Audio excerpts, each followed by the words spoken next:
Hey, hey, hey, welcome to Bridging the Seen and Unseen. My name is Shane McLain. I am your host. And how are you, Miss Gwen? I'm good. How are you? I'm just good. Like I said, I can't complain anyway. If I did, my wife would kick me off anyway. So you had a pretty big weekend this weekend. How was everything? it was just a good weekend. Um, That's good. That's good. Waiting for some younger friends, and it was beautiful. They're very That, spiritual, and it was that's wonderful. awesome. And It's they're meant always to good to be try to be together. around. It's always good to Oh be yeah, around spiritual people. it is. Well, It makes you tonight, feel really guys. good. And Yep, yep. Tonight we got two great guests, and we'll just go ahead and bring them on. It's Anthony Simonelli and Kim Geyer. Hey, what's up, guys? Hey, Hi, hello, hey, hello. hey guys, how are you? Good, good. I'm getting some feedback somewhere. Uh oh, oh, Not okay. over here, Anthony. It's probably me. Yeah, I'm Make always sure the one that causes trouble. that might be that gremlin.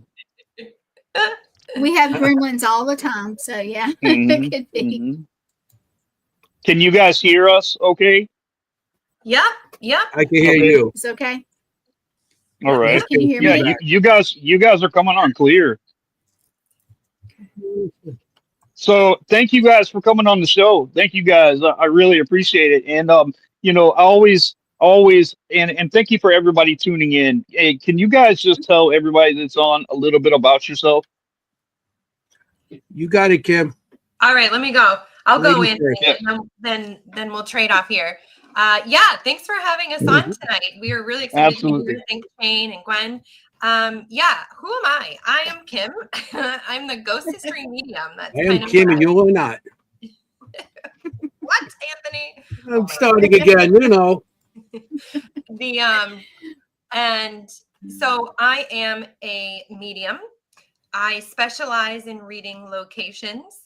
I love Mm, to read into the timelines of locations using remote viewing, using psychometry, using psychic and mediumship when I'm at a location, especially for paranormal investigating. So that's one of the places where I do like to use that ability.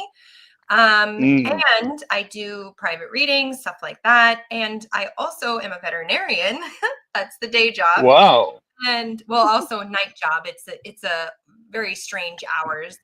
And I teach qigong, so I'm really into the energy and energy work and stuff like that. So that's a little bit about me.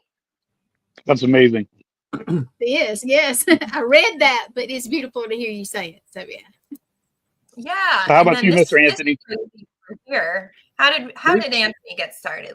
This is good. How did I get started? Yeah. In what? The paranormal and Just medium or anything, what? any Hey, paranormal. What got Everything. you into what you're into now? well, I was always I since I was a kid, I experienced things. Hmm. So as young as 3 years old, I was just seeing things, hearing things, Mm, and then around 13 years old, I see my first full body apparition. So that's when wow. I started going into cemeteries by myself. 13. Kim heard the story a trillion times. He's a great Um, my, storyteller. It's good. Yes. I went into cemeteries by myself because I lived in a place called Glendale, New York, and we were Mm. surrounded by 9 cemeteries. And Oh wow.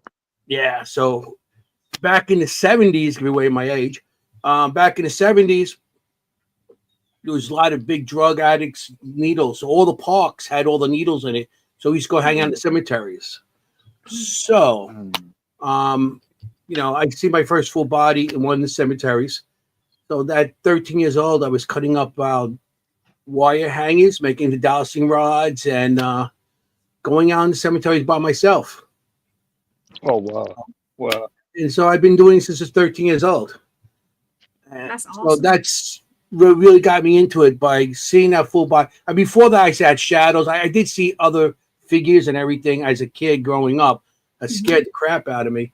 But that's really got me into actually starting trying to investigate and try and get answers to what Yeah, I it see. changes everything. It Yeah, changes your whole aspect on things because I had mine when I was 10, and I'm an associate pastor of the Knights Templar,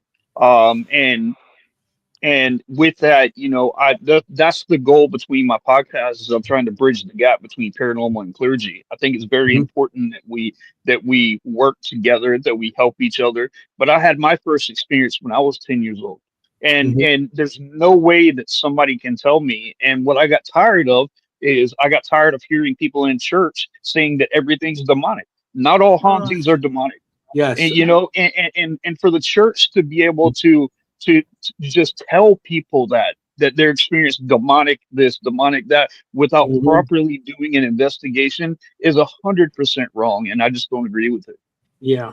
Well, I mean, that's growing up. I grew up in a Catholic neighborhood, and I wasn't allowed, especially at that time, those years. Growing up, you weren't allowed to talk about that. My Yeah, mother believed me because my mother and my grandmother and all that actually, they experienced things as I guess as they grew up too. But they come up with a different era. They couldn't talk about it. So I came up pretty much the same thing until like 2004, and everything was like with the shows, everything blew broke up, free. blew up. You know what I mean? I Mhm. started my team in 1996. Oh wow. Cities Club of the Paranormal. It started in 96.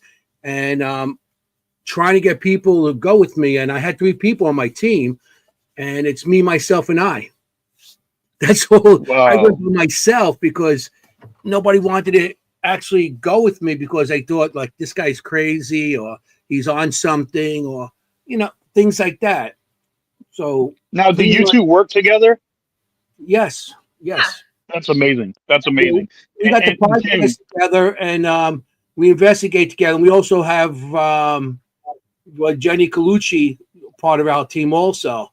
Oh that's wow. She amazing. she's part of our podcast. She couldn't make it tonight because I was going to try to get her on tonight too. Yeah. Yeah. She Mm. had some family obligations, yeah. so Now, she's Kim, I do have a tomorrow. You'll question see her. for you. When you said when you go into a location, do the paranormal investigators, do they send you on first? Do they have you go in and kind of and do the viewing of everything first to see if it matches what they get? Yeah. So love the question. Mhm. It's so I guess I kind of go about it a little differently than maybe most mediums or psychics. Most mediums and psychics will want to go in and go through each room, each area kind of first, which ideally Mm. I would love to do that as well. But by the time I usually get there, because I usually roll in late, which is pretty typical, Oh, like everybody's already there. So I don't really get that privilege of going in first and reading through the rooms, like through the house and the structure. So I actually, I have had a very different experience than most mediums and psychics. I didn't have any experiences growing up at all that I can really recall. It wasn't until I moved to New Jersey, which I'm in New Jersey, northern New Jersey, and Anthony is across the river there. I'm across the river. I'm in hmm. Queens, New York. Queens. In Queens. Hmm. And so I didn't really have any experiences until I moved to New Jersey. And literally, I was outside. There's so much history in the area in northern New Jersey. Hmm. It's like, it's amazing. Mhm. And I started having experiences out in the woods. So I actually have my Wow. deepest connections outside. So at a location, I actually do my reading outside. So I stand outside the structure building on the property, and I'll have somebody film it. And I basically read the property from there, but I'll still get hits on like which rooms are more active. I'll get names, dates, relationships, events, things like That that. all comes to you? Yes. Yeah. She's Wow. amazing at that. Very From amazing at that. out. Oh, thank you, Anthony. Well, you do your spirit art, which I cannot do, but um, Yeah, I so can't wait to hear about that either. yeah, you're gonna want to hear about Mhm. this for the spirit art for sure. Um, so while everybody's inside, setting up the gear, setting up the tech, I'm actually outside. So I don't Mhm. know, they don't know what I'm saying. It's getting filmed. And then, yeah, so after, as we're going back through the rooms with everybody, like, we break off basement, attic, bedroom, teams will break off. Things will come up in there and I'll be like, oh yes, this is where I felt this person and blah, blah, blah, blah, blah, blah, blah. And then I'll also use it kind of like, we just had an investigation Peachfield Plantation. I can't remember the town, but it's in New Jersey. And, you know, using the mediumship and psychic skills, feeling when there's still a spirit in a room, like, hey, no, let's still stay here because I still feel like there's a spirit present. And then literally after we were in a group of like 15 people in the basement, and as soon as I said that, devices started going off. Like, so using even with the group, but also I get most of my information separately outside. See, that's amazing, you know. And after my grandmother passed away, my whole life, I have I have gotten like premonitions and visions. Yeah. I wish I didn't get them actually, because nothing good ever comes out of it. When I get them, something is about to happen to somebody, and I've gotten them my whole life. And when I go into an area, I see energy on people in waves above their head, and I don't know how to describe that either. Yeah. It sounds, sometimes it looks like to me like heat waves, like, you know, heat waves on like rising from pavement. That's Like, kind of yes. like it's a shimmer almost sometimes. Sometimes I'll see Yeah, that. I see it. I see them. I see them sideways. I see them usually if somebody's pretty normal, you know, they come sideways. If they're having stressed out, if they got a lot of like chaos going on in their lives, it's like shaky lines going straight up in the air. And I've seen them my whole life, and I don't know how to tell people, you know, what's going on. But like I said, I wish somebody can explain that to me. You know, why do I get those? Because they've literally saved people's lives. Like my wife, I saved her life over something. My mom, my aunt, and it was only after my grandmother. My grandmother she's from Ireland. She was a very religious, very, you know, when the church doors open, you never heard anything. But I heard that she had those feelings since she was a little girl too. So I think I probably got them from her. But I mean, I didn't start getting them like as much as I do until she passed away. Do you guys have any idea why that is? Whatever she had might transferred over to you. Were you around the time she passed? Were you in the room or were you nearby? That was my her and I had the best relationship you can possibly have. We were the closest to each other. Um, I have never loved or been closer to Me someone too, Randy. my Yeah. whole life outside of her. Mhm. And so that could be that your connection with her is so strong that she passed it on to you, knowing that you Wow. can make a difference in the future with it. You know, so maybe He that's why does. it came to He you. does. So Well, I that- wish I really wish I didn't get them like that, because literally I'm a dialysis. I'm a huh? Yeah. I was just going to say, I feel like so sometimes when family members pass, especially if they're really close to you, they can kind of almost be guides, or they can help you with your energy. So I feel like after she's passed, she's just kind of helping you become a little bit Yeah. more aware. I have a feeling you probably were born that way just as she was, but now your perspectives are kind of opening up a little bit more, your curiosity. Mhm. And so she's just helping you with that. She's just kind of there. Yeah. You can tune into her and ask her, hey, you know, I'm seeing this. And I also say to people all the time is you're not entirely not in control of what comes to you. You do have control over what you receive and don't want to receive. It is so often portrayed for mediums and psychics that we're like a victim of our sensitivities, and you're not. So if you don't want it in that way, be firm. I don't want it in this way. Or give it to me in another way. I don't want it this way. Give it to me in another way. And they will. They will help you. They will step in and yeah. It's nothing good ever, ever, ever. Like I was in a car with my mom, and when I get them, they come on real quick, like I'm in a dream state. It's almost like it's almost like I'm frozen. I have like a paralysis state. And I see something. I see things, and I was sitting at the light, and I told my mom, I said, please don't go. Whatever you do, do not hit this gas when this light turns green. Do not go, do not go, do not go. And the car that was sitting right next to us went, and a 6-wheel truck came barreling around the corner and T-boned the lady that was right next to us, pushed her into a telephone pole and killed everybody in the car. Wow.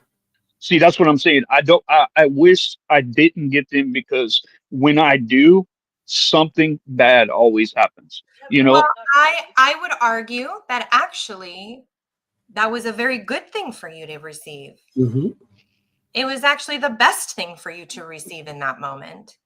Right. Because if you were able to, from either your own abilities of kind of being in the future, or, I mean, it's a long story, I'm not going to get into it, it's very difficult to explain, but or also your guides, loved ones, family members were giving you that message. So I would say that actually was the best thing to receive in that moment. That moment was already written. It was written in time. It was already, there was nothing you were going to be able to do to stop that moment. And there is ability to see into time. It's complicated. I'm not going to get into it. We don't need to get into it, but I would say that was the best thing for you to receive in that moment. It's right. I mean, I almost feel like it's some final destination stuff. Like I'm stopping. How many times I would have probably died. Yeah, I mean, like it's happened to my wife. I've gotten them with my wife, and like several times, and she's alive today. And I don't want to say I'm keeping people like cheating death, because I don't think you can. But I mean, before I get them, they're so intense that if my mom were to hit that gas at the time she did, I think I would have had a full-blown panic attack. Right. Yeah. And so those are beautiful blessings that you're receiving. That is. You got to look at it like what Kim's saying. It's, I mean, sometimes, because I call my gifts and stuff, I have it as is it a curse or is it a gift? Because it balances both ways. Sometimes you're like, why me? Why me? And then something happens, and it's like, like that. You probably saved your life and your mom's life. So it's not always bad. You might see bad things, but there's a reason behind it. Maybe you can make that little difference, to help. And that's why I think it was passed. And your grandma probably knew that. And that's why she passed her gift on to you. And you probably had the ability before that, but you were probably caught up with other stuff and you didn't think about it. But Yeah, I don't I don't tell people, I don't use the term like I'm psychic or anything like that. But I know I get visions and premonitions and stuff like that. I've gotten them. That's the best way I know how to describe it. But I appreciate you both, enlightening me on that, because that's very helpful, because I never thought about it, because the things that happen are so, abrasive. I mean, they're so like drastic and traumatic that I'm like, why did I have to see that? Why did I have to, but I appreciate you guys. Thank you so much. And I know that you can ask them to not give it to you in that way and mean it. You got to mean it, because, some people are like, I don't really want it in that way, but like, I still want to know. Like, you can't do it that way. You have to be clear and direct. But I know exactly what you're talking about, Shane. In my own house, for about 2 years, I started having very strange worries about a dryer fire, literally, specifically a dryer fire. I had my husband put up fire alarms near the dryer. I had him clean it out multiple times, and it kept growing. And I was like, no, like something is like still, I don't know, there's like still a problem with the dryer. And my husband Something's off. No, I cleaned it. It's fine. I cleaned it. I had a rule. You can't leave the house with the dryer on. Like, it was like all these crazy things. And then one day my husband was home. He almost left the house with the dryer on. He heard my voice in his head that said, never leave the house with the dryer on. So he stayed to wait for the dryer to finish. And that day it caught on fire. And And he was home, so he was able to, he could address it and stuff like that. But, that's interesting. it's, you just got to trust yourself. Trust what you're getting. It can be a fine balance between anxiety and trust, but if it keeps coming to you, it's usually something that's meaningful. Yeah, I really appreciate that. And like you, I mean, what did your husband think, when that happened? Did he look at you? Did he say, "You've already told me this"? Yeah, my husband is a wonderful human being, and he does come on Yeah, it is. investigations with us. And he actually was the first person I actually did a mediumship That's good. reading on. Thank God for Mm. him. So he's been with me the whole time about this, but he was getting annoyed. He was like, "Look, I did this, I did this, I did this, I did this. Like, it's over, it's done, it's no problem." But yeah, right. And but then after that, he kind of like, his mind like a little bit exploded, because he was like, "Oh my Mm. God," like he kind of had a bit of a moment, because he was like, I almost left this Right, house right, until I right. heard your nagging voice in my head that told him, And she "Don't." does have that voice that goes through your ears, so I know how her husband feels. It can be pretty nagging. So Mm. Mm. Yeah. Well, thank you very much. Now, Anthony, how about you?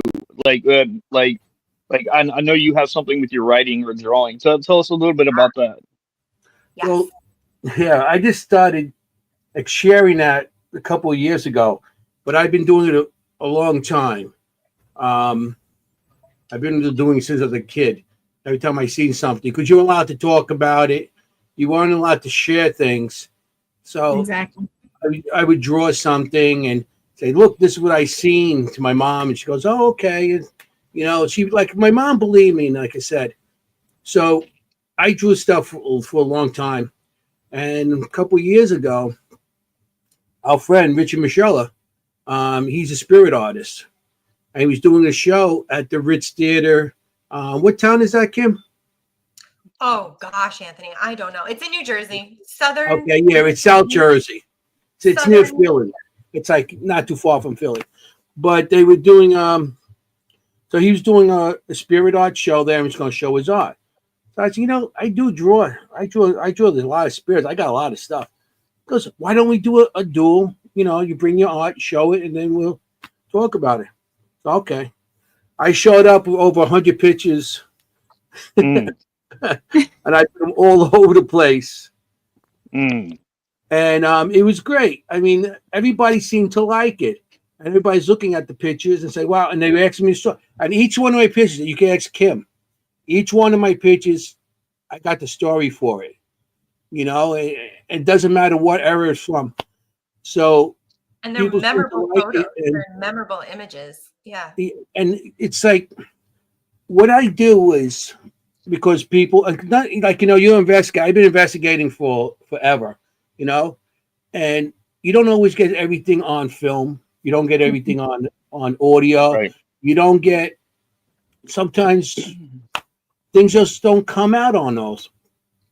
So if I see something on an investigation or in a house, I mean, I could be walking down the subway and see somebody sitting, and I've seen people taking the subway in the morning in Manhattan, going in, and I seen somebody sitting in the corner with a red sweatshirt on, and I look out, it's like I'm the only one on that train, because it's like 5 o'clock in the morning, and I look over there, see the person, and then all of a sudden the person's not there no more. It's like, wow. So I end up starting to draw these things, and that's pretty much, when I see it, I draw it. It's like people take a snapshot of something, have it, that snapshot goes into my head, and Yep. and then I put it on paper as best I could. See, I can't draw. I wish I could. I wish I could show people what I see, but I can't do it. But you know what I tell people with that too? Tried it, and But what you do is, I can't. okay, you could draw that stick figure, No. but then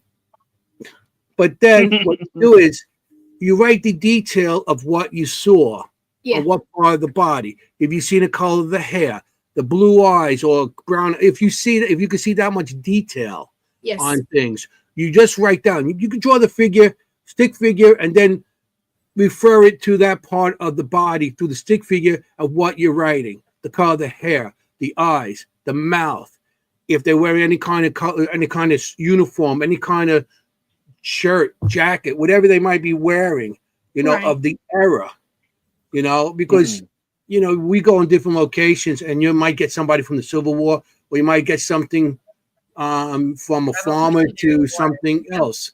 We go a lot of locations. So just write the detail of what you got. You don't need to draw it, but like I said, you can put a little stick figure there as a reference point to what you're going to write down, and that's pretty much why you write your notes down. And yeah, I have a little journal, especially when we go here, there, even here, just with me all the time. I have. Yeah. I mean, you don't have to draw it. You could say what it, just write it down. The details, what you've seen. Right. Makes sense. Yeah. Have you got one of your drawings you can show? I've seen some of them. Do you have one? I would love to see one. All right. Okay. Hold on. Don't look at my big butt as I walk away. Forget about it. Hey. Kim, did he ever do one for you? For me? No, when he had investigation. Yeah, Okay. at investigation. Yeah. I don't know which one he's going to show you. It might be a recent one. So that'll be fun. Now, does he do them on site? For a kid. Oh, I'm sorry, Shane. No, it's okay. Does he do them on site? Like when he goes to an investigation, does he do them like on the investigation or after? Depends on what we're doing and how much time. Both. I would say both. But probably I just grab what was in here. Usually when he gets home, because the image is so strong for him, it's like he doesn't need to actually do it at the time. So I think, Anthony, right? You usually do them when you get home. I usually do them when I get home, but I have done it on the site. Right. I just did a thing with My Haunted Manor, the show. And I was there and I seen something. I'm not going to say what it was because I'm not going to. I don't know if they're going to show it on next episode. No, don't next spoil season. It. But right. I seen something there and I mentioned it, and they say, "Oh no, we never heard that." And then they went back to some old footage, and people were mentioning that during the footage. And they're like, well, "This is the first time we heard about this." And so I actually drew on the site the picture, the face, and everything of the person, and they So now they're looking at that. And then I go home and I put more detail and I get it into some kind of, something that looks halfway decent, That's amazing. That's amazing. Okay. I just grabbed what was over there because I have a lot of stuff because I'm starting to get ready because I'm going to be doing, the Gettysburg. I'm doing a couple of Paracons on the way before that. I'm starting to do it. Huh? Are you coming to Connecticut in July? No, I'm going to the Massachusetts one. Man, I was hoping you guys would be there. So sorry. I mean, I try to go as much as I could to these things, but it's going back so forth, and then money too. Yeah, for me to go to Connecticut, I got to stay overnight. If anywhere I go outside the city, I got to stay somewhere, and there's nothing around here. 16 hours drive for us, so we're debating flying or driving. Yeah. Connecticut is like 2 hours, 3 hours for me. And Maine is a little further up. I think that's 5 hours. I'm going to show you one of the pictures I just pulled up. And I heard you talking and Kim about stuff we did. And I actually seen this one was Kim. Well, remember we were doing this Somerville Playhouse, Kim, in the basement? Yeah, great. And I seen this woman. She was on the couch and she was getting images and she was getting stuff of a person, a woman, and stuff like that inside the room, and the rampart was the rampart was going off, and everything was all the stuff was going off, and so behind her on the corner, I seen a woman standing there. I don't know if you can see that. Oh yeah, go closer. Wow. Yeah, good. Okay. Yeah. And what happened is this is actually they do theater there. Yeah. So I seen this woman like in maybe some kind of dance outfit to dance. She was more, I would say, within the 80s, something like that. And this place goes back to like 120 years or something like that. Oh yeah, yep. As a schoolhouse, but the theater was like from the definitely in the 1980s. It was a theater for sure. So she just was standing there like, And she was like looking at me, and she's like moving her head back and forth, like she's looking at me. And I'm like, okay, I see you. Okay, I see you. So I went home and I actually drew this later on. And then we actually had the people on the show for this, some of the people. So the interesting part about that place was we actually had people in the audience that the people that were there came in. They were the people that were part of the they have the people that helped build it, to build it, to fix it and everything like that, and the people that are running all the events and stuff. So we had some people there. They were like in their 80s, some late 80s. So we were bringing up stuff, and we were coming across. Even Kim was coming across things, mentioning names and everything. And the old guy in the back was like 89 years old, going, "I know him." Wow. Yeah, it was so funny. It was like a live. We didn't expect this, but it was like a live paranormal investigation. Yeah. And it's so funny because all of them were like between, like, the late 60s. Quite a few of them there, yeah. And the audience was full of them. And it was interesting because every time we put up somebody, Kim found, had like this old woman that used to go to the theater and stuff. She used to go so much. She donated money. She had her own chair in there and everything. Yeah. And Kim, we didn't know any of this. And she brought it up. And they go, "Yeah, that sounds like, Mildred," or something like that. And that's a chair over there. And it was like, wow. So it was, everything that came up, it was all. Before we got there, it was like really soon. They were like still mourning her. Yeah, that was really interesting. That was interesting. Now, with that, say that lady, did anybody ever recognize that lady from the theater? That one there, no, but they said there was a woman down the basement. They don't. We were the first investigators ever going there, so the place was untouched. So they felt there was a woman, a presence down there, and they thought it was a woman too, because and I think they even named the woman. I forgot the name of the woman, but they didn't tell us any of this. We went in cold, and we just did all this. That's what's cool about it. You saw it. Yeah. Like, wow, Then they tell you what happened there and stuff like that. So the picture didn't see anything. They didn't recognize her in anything, but it was they said it was a woman down the basement. So maybe I put a phrase to that, what they had down there. Yeah, exactly. I'll show you a couple more. I don't want to take away the show from. This is amazing. Yeah, I love seeing them myself. So. Shanley pictures from the Shanley Hotel. Oh wow. Oh. Okay.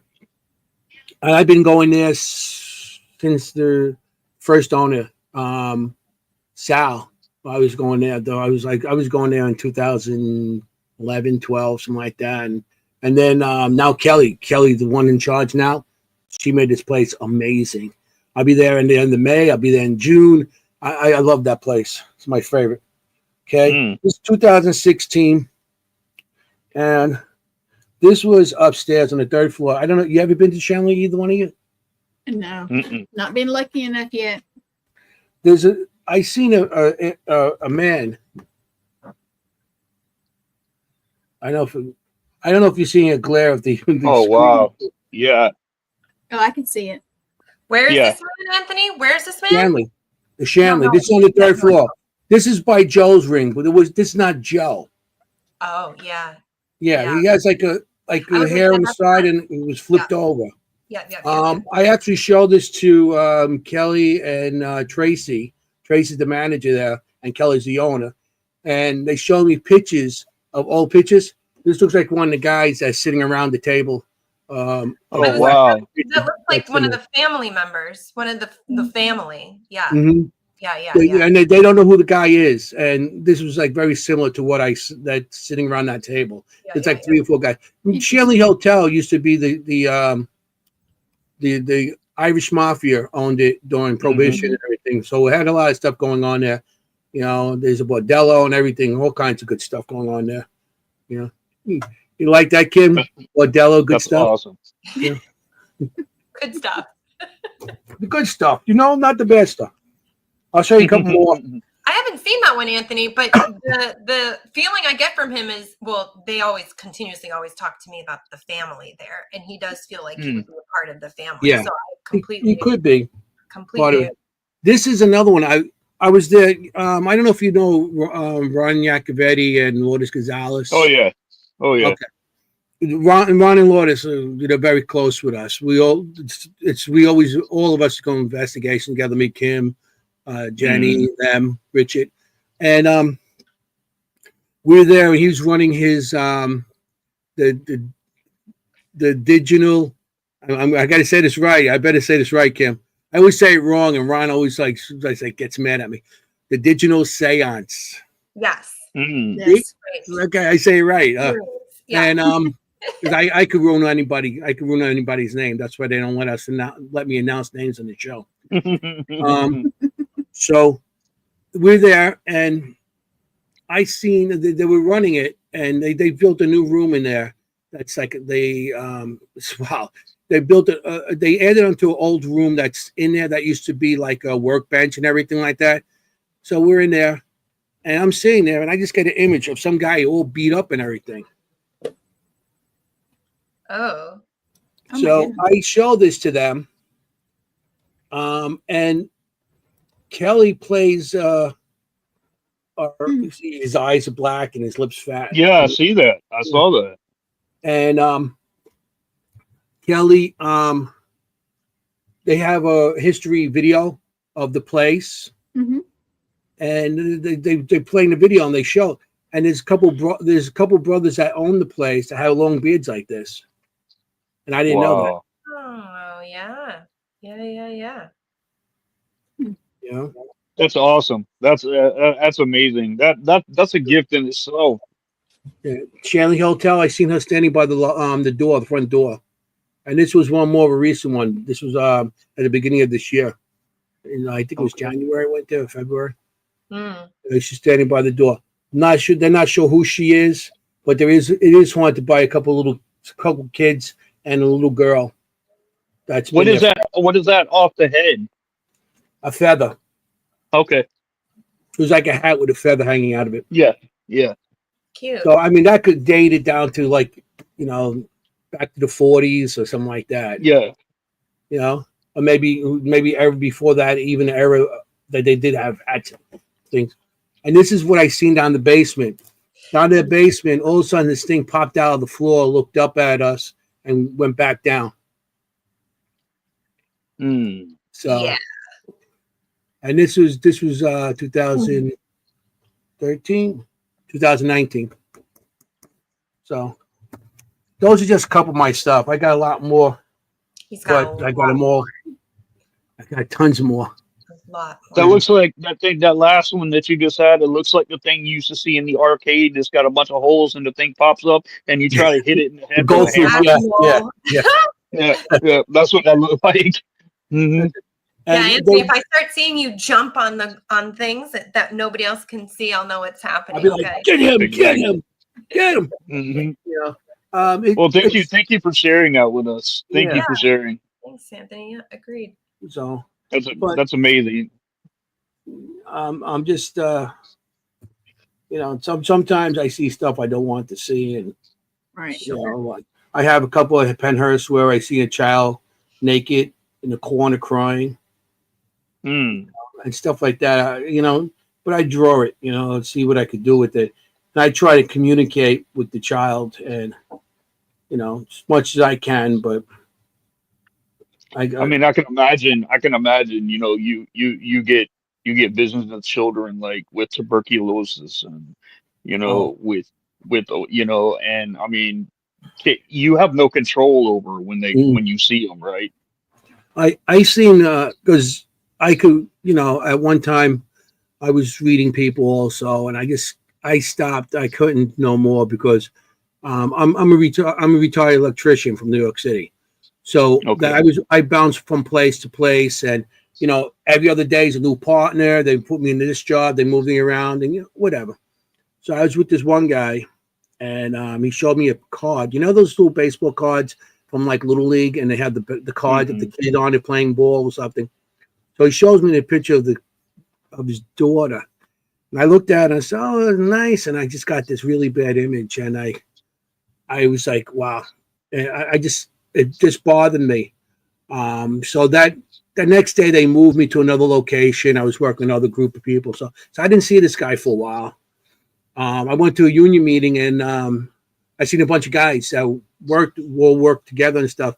And I asked them how's so and so doing, and they're like, he's not doing too good. I said, what happened? What happened? He's still taking it bad. His daughter died of leukemia, and that was Oh, that wow. was like a year later after I noticed the daughter, and that bothered me so much that I try to I try not to take those images in anymore. Yeah. Because stuff like that, when it comes to kids, being a parent and you have your own kids, and it's Yeah, you have to let it go. You have to try to let it go if you can. so, so I put it off into my drawings now. That's where I got to do it. So I can Now, deal with what's like tell me an experience or tell us an experience that you guys had. Have you guys ever had like really bad experiences like with you, Kim, when you go into an area? I mean, has there been a place to where you're just like, nope, not doing it? I mean, has there ever been a place like that for you? that, Kim. Anywhere. Oh yeah, absolutely. Absolutely. Uh Actually, the Shanley's a place I won't go back to. Yeah. The Wow. Shanley? Yeah. I stayed there, I went there, I experienced, I checked it off, and I was like, yep, I don't need to do that one again. Thank you very much. Um I also read locations through photos. So I can read Mm. locations through photos. And one that actually happened on our show, and Anthony's heard me tell this story already too, but Mhm. we had a paranormal group from Japan, and they gave a bunch of photos. And I always tend to be drawn more to the outdoor photos. So I picked 3 outdoor photos, and I always ask permission before I read a location. I always ask, and there was a photo outside of some trees and some writing and some like ribbon, and I didn't get permission to read this place. Now that doesn't happen very often. Very, very, very rarely does that happen. And I don't know what these places are. They're just random photos, but actually that was an image of Suicide Forest. So I was not given Mhm. permission to relocate that location, understandably, and I don't need to, Mm. right? So whether it was my guides that were like, yeah, you don't need that one, like you just don't need it, or it's also a very sacred place that doesn't need to be looked into. Mhm. Um, have I had bad things happen? Yeah. I mean, I've experienced entities that want to do me harm. I've experienced entities that try to jump me. I've experienced being scratched, Mm. and that's it. And but I'm not afraid. I know it's happening. I have the sense that I know it's happening, and I just say you're not allowed to. That's it. The end. Be gone. That's it. Right. Mhm. No more. Right. And there's no hoopla. There's no like I need to sage my life. There's no like, I need to go get this curse removed. There's nothing dramatic about it. It's just nope. The end. That's it. Right. Right. Mhm. Yeah, I was watching a show one time, and this guy thought he was gonna be slick with. He kind of does the same things that you do, and with your drawings, and he gets feelings and stuff off pictures and stuff like that. And the guy hands him. He said, "What do you feel off these?" And he hands him like 2 or 3 pictures, and he grabs the last picture and he looks at it and then looks at the guy and drops the picture. And he says, he goes, I can't talk to this guy. And to find out, the guy tried. He got away with killing his ex-wife, Wow. and Oh the man. guy the guys he handed a picture of his ex-wife, and he saw what happened to her, and so he was seeing if that guy was legit.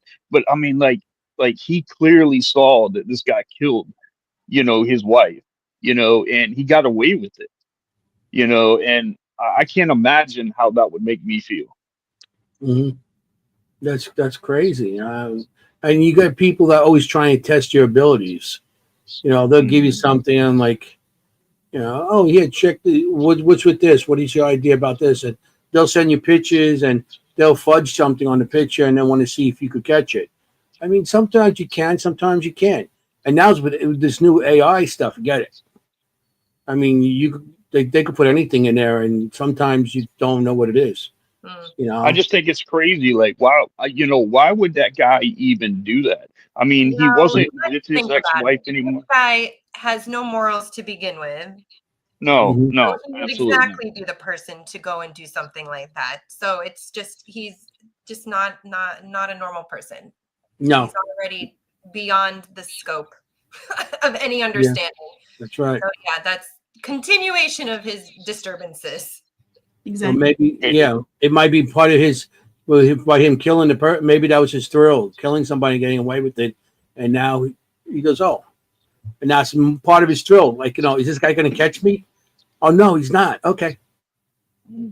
So well, I mean, he got away with it too. That's the thing, and like, I don't know if he could be retried again, and I definitely don't think they're gonna listen to someone that's got vision over what happened, when he's already been to trial and everything. But to bring a picture like that, so someone with that ability, I mean, he clearly saw what happened. He saw exactly what happened. He saw him strangle her. He saw him strangle her, and she was still gasping for air. And then he grabbed a butcher knife and drove it right into her heart. Wow. Yeah. And he saw everything. He saw everything. I mean, like, I wouldn't want to be around that guy. And like, I mean, that would be just the most uncomfortable feeling that you can possibly have. And to know that you got away with that. Well, nobody ultimately gets away with anything. No. Oh yeah, he's gonna face God in the end. So nobody ultimately gets away with anything. They may fool themselves and think they are, but they won't. Mm-hmm. Yeah, we actually not. I was years ago. I did this investigation in Vermont.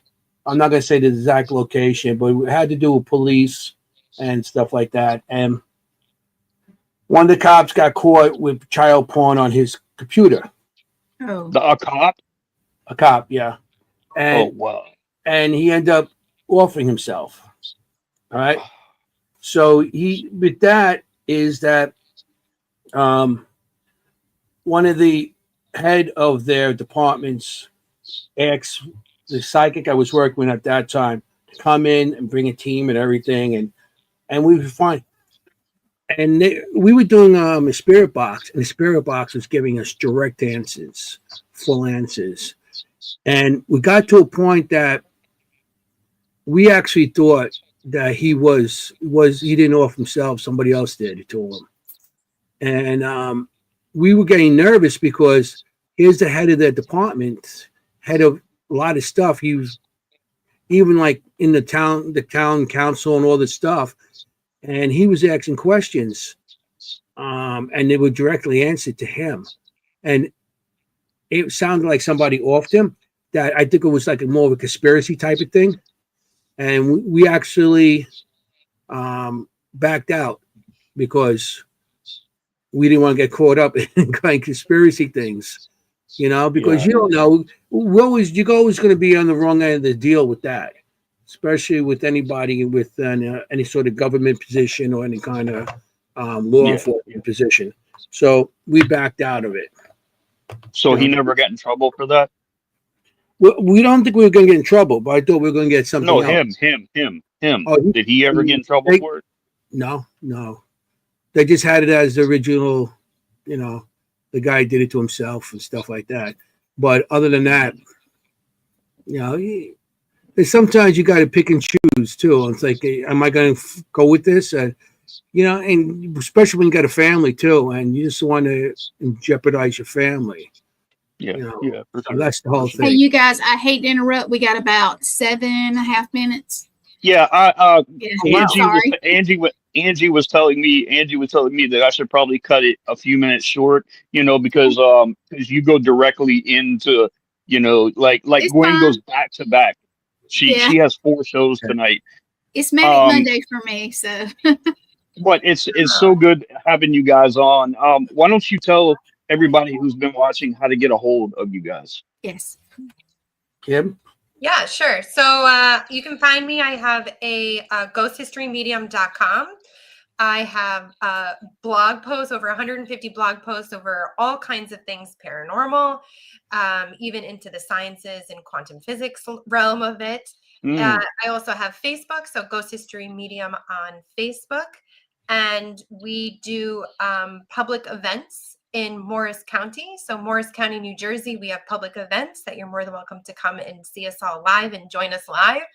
And then also we have the Seekers Chronicles Paranormal Historians. And we have a Facebook for that as well. That's our podcast on Tuesday nights from 8 That's to awesome. That's awesome. Yeah, YouTube channel on that. That's pretty much How about it. you, Mr. Anthony? Oh, yeah, channel. You can get me on Facebook. I got also the Seekers Club of the Paranormals. I got a YouTube channel on that. Also my Facebook channel on that. The Seekers Chronicles Paranormal Historians. I got the YouTube page with that. Matter of fact, I got it up now. Of course, Anthony Simonelli, YouTube or Facebook also. Tomorrow's our show. If anybody wants to, tell everybody about that too. Yeah, Yes, tomorrow please. you can come. I advertise it on Facebook. It's up there tonight. Tomorrow we're having Pam and Steve Barry. That's all I can tell you because she didn't read the location yet. What we do is we set up the location, and Kim doesn't know where we are. She might know the people, but she doesn't know the location. And we send her pictures, and she reads them, and then she records it and puts it on the air. And so that's awesome. pretty much. And that's pretty much where you get us to. And that's it with us. Or me. Yeah, on the podcast, we focus a lot on the history of these locations and not necessarily, on the activity and stuff like that. Yeah, I mean, all that's good too, but we really want to also focus on the history. So the reading kind of launches us into the story of the history, and then the people who are on it's usually like a passion place they're really excited about to even share the history, which, once you start seeing all these spirits at a place every time you go, you start to get kind of like a relationship with them, especially as investigators.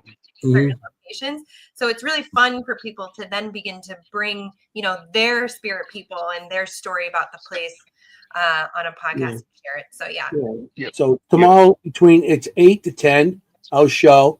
Like I said, you can get us on Seekers Chronicles Paranormal or ERRT Radio YouTube channel. Jenny will be out there with Jenny. Co-host. Yeah. And Jenny will be there. If you share your link with me, or if you share, like do your things, we'll share it out to everybody. If you would do that. Yes, we definitely will. We'll definitely do. And if you look up my page, Outer Realms Paranormal, that's my page. Also, we'll share everything that you guys have on there too. Okay. Well, thank you guys so much for coming on, guys. You guys have been a blast. This has been a great organic conversation. I love having people like you on because it just makes it worth it to do these because you guys are just genuine, just very authentic people. And I really appreciate having you on. Oh, yes. Thank you. Thank you for having us. I enjoyed it. Thank you. If you want to talk a minute after the show, let me drop down and get him to sign off, and then we'll pop down for you. Okay. Okay. Thank you. All you, right, guys. What you think? Wow. But those are amazing people. I love his accent, but I mean, that's just they're just amazing people in general. And if you guys haven't talked to them or had them on, please look them up, because those are some genuine, really good people. And I appreciate everybody being on. I appreciate you guys spending time with us. And we look forward to seeing you next week. Okay. And you guys stay safe, be blessed always, and stay spooky, people. Peace.